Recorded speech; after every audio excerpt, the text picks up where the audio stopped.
Woo! Hey everybody, welcome to our brand new video. Today we're going to be talking about hyperlapses, what they are, how to make them, and how to make a killer video with them. So, without any further ado, let's get into it. Alright, so first things first, right? What is a hyperlapse? Pretty much a hyperlapse is going to be a moving time lapse. Now, if you don't know what a time lapse is, well, that's pretty much just a series of photos to create a video. The hyperlapse is exactly the same thing, but add motion to it. By that I mean the camera needs to be in constant movement, and there has to be like a certain point of focus in your composition to get like that really nice effect. What you can achieve with it though is like those really smooth, like moving, like everything is going really fast and you're going at a normal speed. That is pretty much what a hyperlapse is. So it is very simple to make, so let's talk about settings.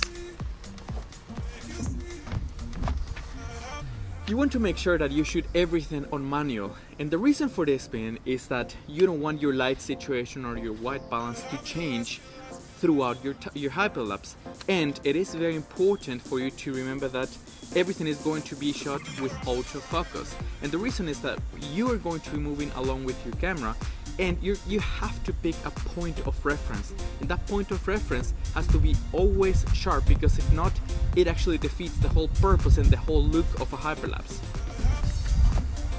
So there's still two things that we need to talk about. That is going to be your point of focus and your movement. So we're going to start with your point of focus. So as you can see, I already set my camera and I want to make a hyperlapse from here to that birdhouse right there. This is just for example's sake. So we're going to be using our camera grid. This is so important because you need to lock your grid to a point of focus on your subject.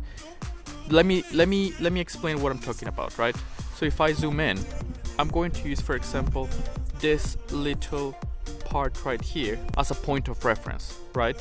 So that means that I want to have that on the center of my photo. Using my grid, I'm gonna always have that in the middle and on focus, regardless of the movement. If your camera does not have a grid, this is not going to work. That's why, like, making one with a GoPro, it's not impossible, but it's definitely going to make your life live in hell. So now, as you can see, there's a red dot, and that red dot is exactly what I want. This red dot is going to be on the point of focus that we picked on the birdhouse. Alright, so now let's talk about movement. And this is by far the most important thing in our hyperlapse. So it's going to work like this, right?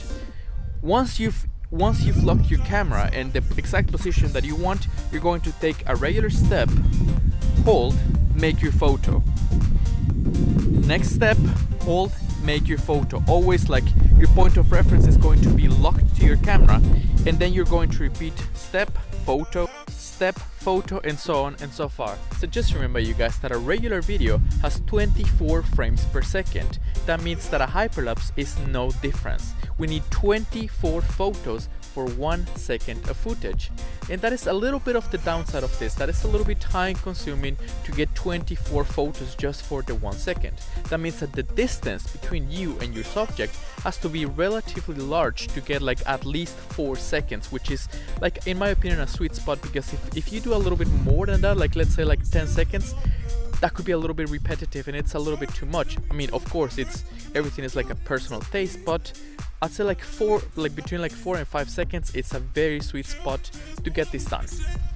Alright guys, so as you can see, we're back at the office, so it's time to bring our files into our computers and let's get started. File, import.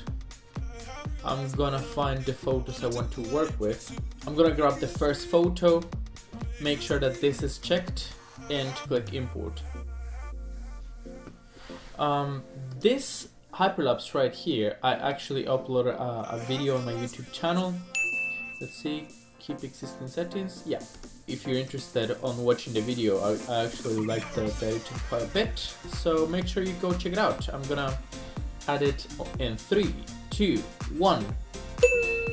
You can see it on your right top corner. So anyways, going back to the tutorial, I'm gonna go ahead and click here. Then go to scale and bring it maybe down to 40. Let's go with 35.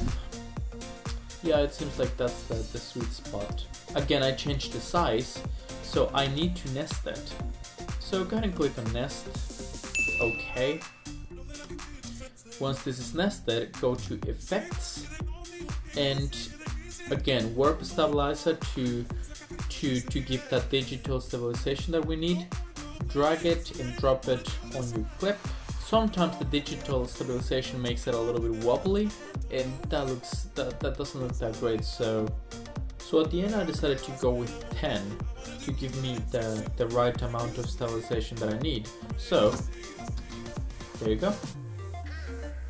So this right here is 2.1 seconds. That means that if there are 20 frames per second times 2, 48. I'm guessing this is something like 60 photos to make this much footage. So there you go, guys, that's pretty much it.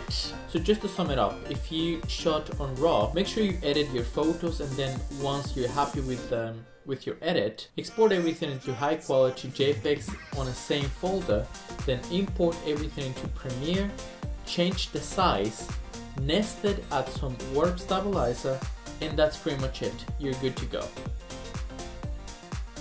So if you like this video, make sure you go bananas on that like button, subscribe if you haven't already, because that would help this channel a lot, and I'll see you on the next video.